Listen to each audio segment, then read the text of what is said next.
Welcome to the Beacon of Light podcast, where we have brought in various experts, medical, psychological, clinical, and of course, peer support, case management, and the rest of the support staff here at Beecon Recovery. And the total objective at Beecon Recovery, which is a drug and alcohol addiction recovery center located in Brigham City, Utah, where our primary objective, our only objective, is to teach people how to stay stopped. Enjoy this episode as well as any future episodes.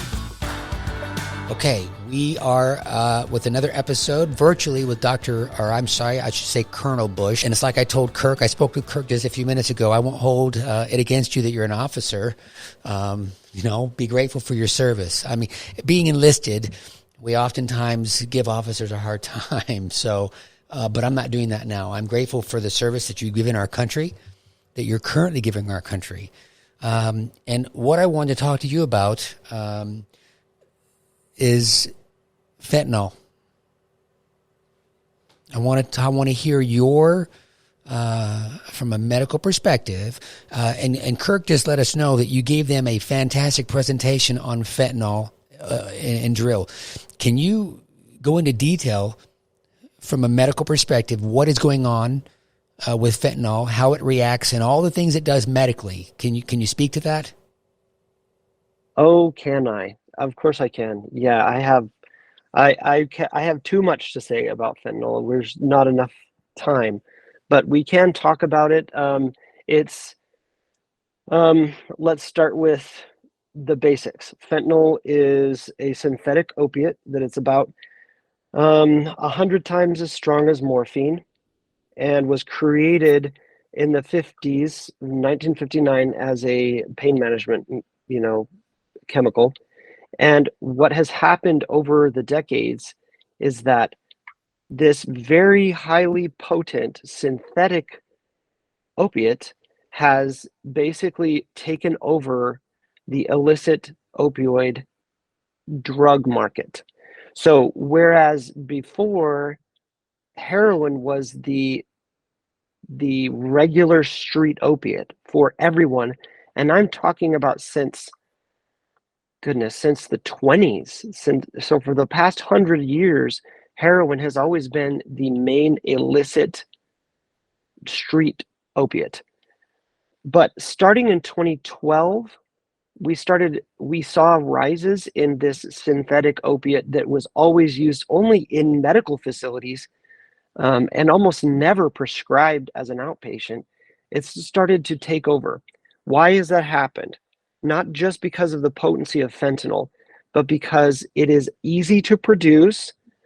We're looking at the difference between growing fields and fields of poppy plants and hiring teams of people to cultivate them, harvest them, and then produce your product, your end product, which is heroin, out of the poppy seed plant or the poppy flower plant. And that's a very expensive experience. We're talking about it could take up to $6,000 per production price of kilogram of heroin. Now you can sell that on the market for about 80 grand, which is a really wide profit margin. But when you look at fentanyl is production costs are way, way, way lower. You can produce a kilogram of fentanyl in a lab with minimal staffing for about $3,500, which is close to half the price of street fentanyl. But then what did I say about its potency? Fentanyl is about 100 times as potent as morphine, which heroin is basically equivalent to morphine in potency. So you're now producing 100 times the strength for about half the cost. So the profit margin for a kilogram of fentanyl is somewhere in the range of $1 million versus 80,000. So this is why the clandestine labs in Mexico and China are producing hordes of fentanyl and producing it in mass quantities and making it look like anything you can think of, because it is so easy to manufacture, relatively easy to manufacture. You don't have to rely on the weather. You don't have to plant crops. You don't have to hire teams of people. And you're looking at a higher potency. So that if they cut it down with a bunch of other nonsense, you can get an equivalent potency drug for less than 1/10 of the cost. So it's about 20 times as cheap to produce street heroin that is not heroin, but is fentanyl of equal potency. So in the country that we live in right now, fentanyl has become the main illicit opioid on the market. In 2011, it was only a fraction of opiate overdose deaths that were caused by fentanyl. So in 2011, I'd say that the number was about 21,000 overdose deaths in 2011, of which only about 3,000 were fentanyl. This is in 2011.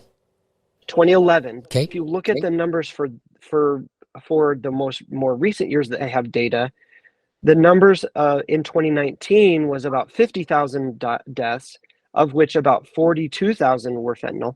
And now, basically, it's 90% of the illicit opiate overdose deaths in our country are coming from fentanyl. Fentanyl is the new heroin. And a lot of people out on the street that are obtaining are still using the term heroin when heroin is not even slightly involved in the transaction. Wait, hold on a second. I want to make sure I understand what you just said to me.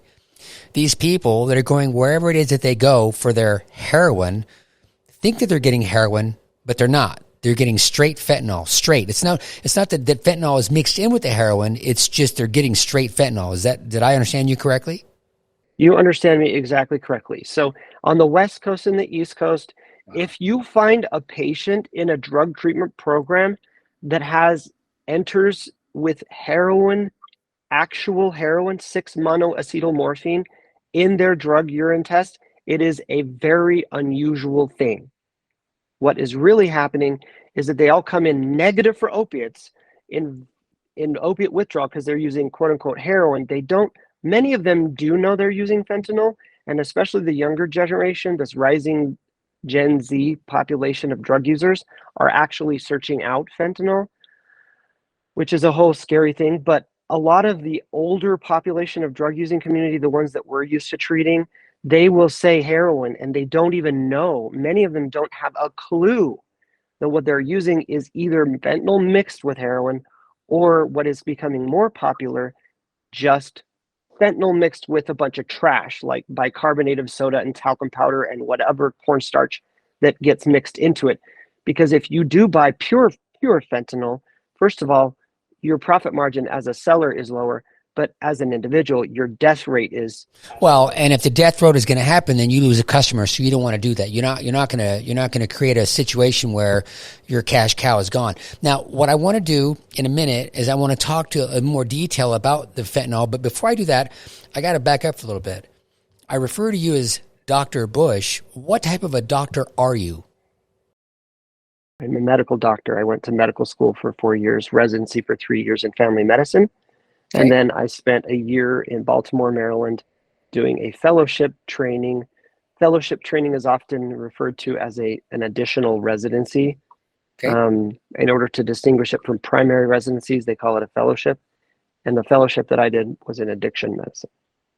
So suffice to say, for lack of better terms, you would be considered what I would call an expert in addiction medicine. Would that be an accurate statement for me to make? I have some experience in that arena, yes. And he's humble. I love it. Okay, so I want you to talk with me about what does fentanyl do in the body and in the brain? Why is it so addictive? If you could speak to that for me, that would be great. I can. Fentanyl is no different chemically than any other opiate. Codeine, morphine, hydrocodone, heroin, all of those are opiates. They interact with what is called the mu as in the Greek letter mu receptor of the opiate class in the brain. So anything that can interact with the mu opiate receptor can cause euphoric sensations of a rush of pleasure, and along with things like lowered anxiety, lowered pain, lowered consciousness or awareness, decrease breathing and heart rate. So it's an opiate. It's a plain and simple opiate. The problem is it's a synthetic opiate, which means it doesn't chemically appear as many of these other morphine-related compounds. It is not related to morphine. And so if you take a drug test on someone who's on fentanyl, unless you're testing for the specific fentanyl chemical, it's going to come up negative for all the opiate class because Wow. it's chemically structured not similar to the other ones, even though it will interact with that receptor and cause all of those same, cell effects. I mean, obviously I've known, but I did not know. Kirk, if you can hear me, he shared something with me. What did he say? What did Kirk say earlier, Cameron, about the fentanyl, the people, the 18 to 45 age bracket, those folks, what was it? They're the ones that are dying the most. More than, yeah. Is that an accurate thing? I think you shared that with him on drill this weekend. If you can hear me, is that accurate?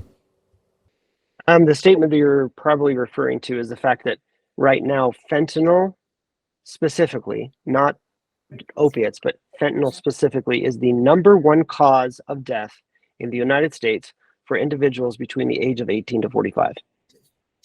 And how long has that been inaccurate? I mean, that to me, that's a large body of 18 to 45. If I understand you correctly, that is killing more people than heart disease. Well, in that age bracket, it is the number one killer.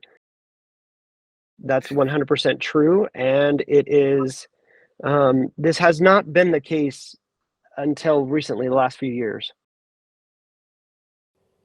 Because that's what is being done.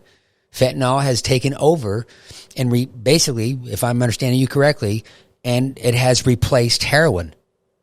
It is now the go-to, right? And it's more deadly. Now, do you know of the new one? What about, have you heard of the and it's a slang term, trank? Do you know anything about that one? I have heard of that, yes. What is and I know there's a scientific name for it. I don't know what it is. A lot of people use terms. It depends on what part of the country you live in, as far as what kind of drug you're talking about. The drug that you're referring to is xylazine, and xylazine is essentially an animal, like a large animal sedative.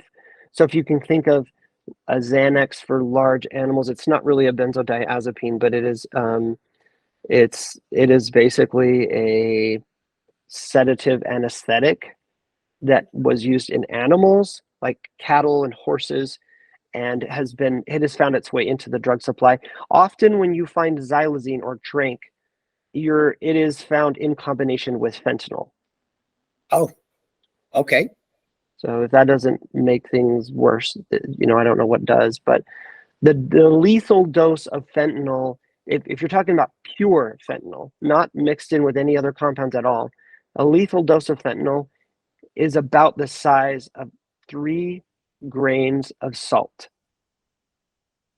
That's how potent it is, and which is why so many people are dying, because what happens is these clandestine labs make a pill that looks just like an oxycodone 30, and what it really has in it is fentanyl.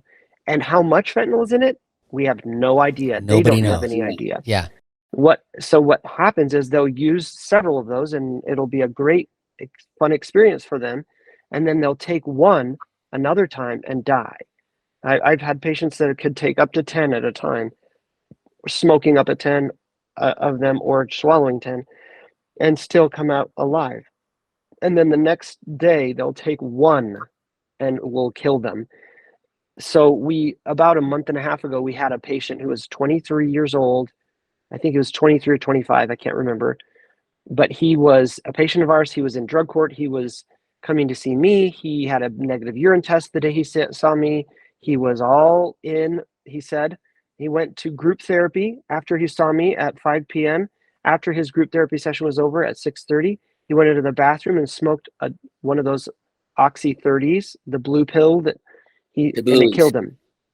Yep, they call them dirty 30s or whatever.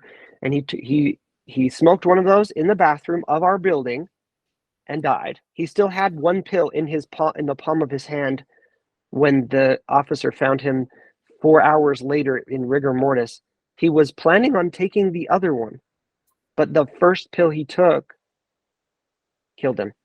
So it's just that dangerous. These kids don't know what they're taking. They think, "Hey, have a Percocet." And before, decades before, they'd say, "Hey, have a Percocet." They'd take one and say, "Oh, that's a fun trip." And what's happening right now is they're taking it and they're dying before they even realize what they're doing. So it's at this juncture that I want to give where you work a little plug. Okay, as you mentioned, your building, like a lot of the other folks that work at Beecon Recovery, okay, you are not in a day-to-day capacity. So if you don't mind, where does Dr. Bush spend most of his time? You mentioned this other practice. Can you give yourself a plug on where that is and what you all do there as well? I spend most of my time working for a company called Wasatch Behavioral Health in Provo, Utah. They have, social services and reentry services, and they also have mental health services. They also have a substance use division. I work within their substance use division, and we see patients in a residential or inpatient treatment center. What I do not go to the residential treatment center very often to see patients. Typically, they will bring them to the clinic that they gave me an office in. And so I have an outpatient clinic where I do medications for opiate use disorder most of the time. And that's, 3 days a week plus. So this is your life, right? My main job. And did this job choose you? Or I mean, you obviously, my hat's off to you on a number of different levels, but more so for me, because this is what you do, because this is where the commonality comes into play. I can tell by your tone that it's disgusting to you, right? What is happening to these people. And I tell these people, you can go to a compounding pharmacy and get whatever prescription you're going to get in whatever capacity. But when you're doing this fentanyl, you have no idea. I mean, you literally have no idea, as per the story you just shared, and they think that they're immune to this. They think that they are immune. And once this goes, when you're you're taking a dirt nap, there's no do-overs. You can't say, "Oh my gosh, I don't want to, I made a mistake. I want another chance." Once you're dead, you're dead. And that's the part that is so frustrating for me, because they don't even know, right? Which is why we are doing what we're doing at Beecon Recovery, to give them a clue about what they are and are not doing in reference to their future, or in this case, lack thereof, right? Correct. Families all over the country are constantly mourning their young family members who often just made a simple mistake. Well, and see, right, what you just said, as we look, and the purpose of doing these podcasts is to, in some way, raise some awareness. And here's one that you just brought up. What the people out on the street think is the person with the addiction is the only one that is suffering. What they don't recognize, more oftentimes than not, is what you just said. They have husbands, wives, mothers, fathers. More importantly, they have children, right? And that family, right, are suffering immensely, right? You've seen it. Can you imagine, and you probably can, the mother and the father of that individual that you just described? It's horrific. If that child... I have imagined it. I'm sure you've probably seen it. And I've seen it, but it's the reason that I do this is because I believe these people deserve a chance to get better. That's it. And that's why my hat is off to you, right? For being the person that genuinely cares. Because after all, isn't that why we're on this planet? Isn't that what we're supposed to do while we're here? Is to take time and actually care about other people. And that's one of the things that I very much enjoy about Dr. Bush, is that you genuinely care about these people. And the objective at Beecon Recovery is to get them to care about themselves, self-love. And obviously, that when somebody's doing these drugs, whether it's heroin, fentanyl, meth, alcohol, or any of these things that they are addicted to, they are not in self-love. They're in darkness, right? So is there anything else about fentanyl that you care to share with anybody that can hear your voice? Obviously, if they're down south, you've named the facility. Would you mind, was it Wasatch Behavioral Health, is that correct? And in Provo? Right, Wasatch Behavioral Health. And that they don't have to go to Wasatch, right? They can go to any place. Just seek help is the number one thing. Yeah. And as long as people are able to get help, then you're looking at an increased rate of survival, Of success. So it's very important that. So my biggest beef with, I guess, the way things are now is stigma related to addiction is so overpowerful in the community, throughout medical communities and the lay community. Stigma toward addiction treatment, the appropriate addiction treatment, is very high and very detrimental, and it costs lives. An example, buprenorphine. We know what buprenorphine is. It is the main ingredient in Suboxone. It is the main ingredient in Sublocade, Brixadi, Subutex. It's the main ingredient in a very it's the specific medications that are designed to prevent people from using heroin, fentanyl, oxycodone, whatever opiate. That medication is highly stigmatized within the lay community, the medical community, and unfortunately, the addiction treatment community, to the point that people will enter a facility, and the commercial facilities within our country, and it is very, very strongly like this in Utah. If I have a brother who's addicted to heroin or fentanyl, and they go because they have good insurance, or maybe just a wealthy family, and they go to a commercial residential facility, the most common response that will be given to the patient when they enter that facility, if they say they're interested in a buprenorphine product, is that they don't allow it. And I have worked for facilities where I am the guy working there as their doctor, and I want to prescribe those medications, life-saving medications, to patients to prevent them from wanting to use and prevent them from overdosing or using. And I have been told by facilities that it's not appropriate because it's just trading one addiction for another.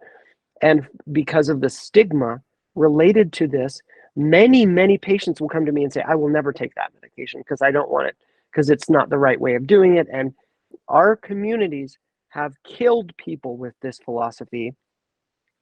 And many of the treatment centers, the people who should be the stewards of appropriate addiction treatment, are turning patients and others, family members and other healthcare workers, against the idea of medications for opiate use disorder. And in the wake of that decision, many lives are lost, and it needs to change. What needs to change is we need to accept medications just as if it was a regular disease medication, such as insulin for diabetes, Synthroid for thyroid hormone, Zocor for cholesterol. Any medication that we prescribe appropriately needs to be supported, and we need to eliminate inappropriate prescribing and abuse of medications. But that's probably my biggest passionate problem that I have right now with this issue. This is one of the biggest underlying problems of why we are not solving the fentanyl crisis, because many people are averse to the very thing that will save their life and restore their normal life, their normalcy in their life. Well, so, as you know, we've been doing, multiple podcasts throughout the course of this day, and I've thought about this, right? The objective for me isn't to say what whoever they are, that are doing things, what I think is what you just said, grossly wrong and inappropriate and very irresponsible, and talk about what Beacon Recovery is doing right, because that's what we are doing. I'm not shying away from, as the owner of Beacon Recovery, looking at everything and anything, and I don't really care, honestly, if somebody does not agree. If you, as the medical provider at Beacon Recovery, are saying this is what I'm not going to. Who am I? Dude, I don't know how I graduated from high school. How am I supposed to tell you, a doctor, right? And I can hear your passion, and I love your passion. Hey, you know what? This works, right? And just the evidence supports it. And this is what we call evidence-based treatment. Why on earth there are people that are shying away from and repelling evidence-based? I don't understand it. It's mind-boggling to me, and it's maddening to me, and it's beyond frustrating to me, because, like you said, people are dying, and they don't need to die. It's a senseless death. It doesn't need to happen, and yet it is. I kind of wonder if it's by design. If I just, the adversary wants people to be miserable, like unto himself. And what better way to get and when they die in that state, it's not good for them. And so thank you for your passion, because I can feel it, I can hear it, and don't ever stop. And I know you're thinking, I'm not going to stop, because I can hear it. Like you, I will take my last breath fighting this fight, right, on this planet. This is what, when I was growing up, I thought, or even as an adult, I wish I could play shortstop like Derek Jeter or sing like Steve Perry. Those guys are taken. They did what they're supposed to do. This is my lot in life. My lot in life, as is your lot in life, is to take our breath that we have and fight this good fight. So thank you, Dr. Bush. Thank you for your service to our country, and thank you for your service to this community that I am just as passionate about working with as you are. And thank you for your time on this podcast. Thank you for your kind words. Well, I'm telling the truth. Okay. You are doing what you're doing, because you love your fellow human beings, right? It's obvious. And you're not afraid, right, to stand up and say, hey, wait, something's wrong here. Okay. This doesn't work. Right. And this is me paraphrasing and speaking for you, if I may. Because I'm speaking for myself the same way. If you don't like what I am saying, then show me something that I'm saying that's not true. Show me how what I'm saying is not accurate. Because if I'm not accurate, then I need to be educated. Right. But I don't think they're going to be able to tell Dr. Bush that what he's saying is inaccurate. They might be able to tell me that, but they're not going to tell you that, because, of course, you are a medical doctor that has made this your specialty. I've been told a lot of weight for some people, and I have been told by many people how wrong I am, which is fine. Everyone is entitled to figure out their own opinions of how things go. And frankly, a lot of people have erroneous information given to them. Yeah. And also, there are a lot of people who have been harmed by thyroid medication, insulin, and also by Suboxone and buprenorphine products. There are a lot of people who have been harmed by those. There are a lot of people who have abused them.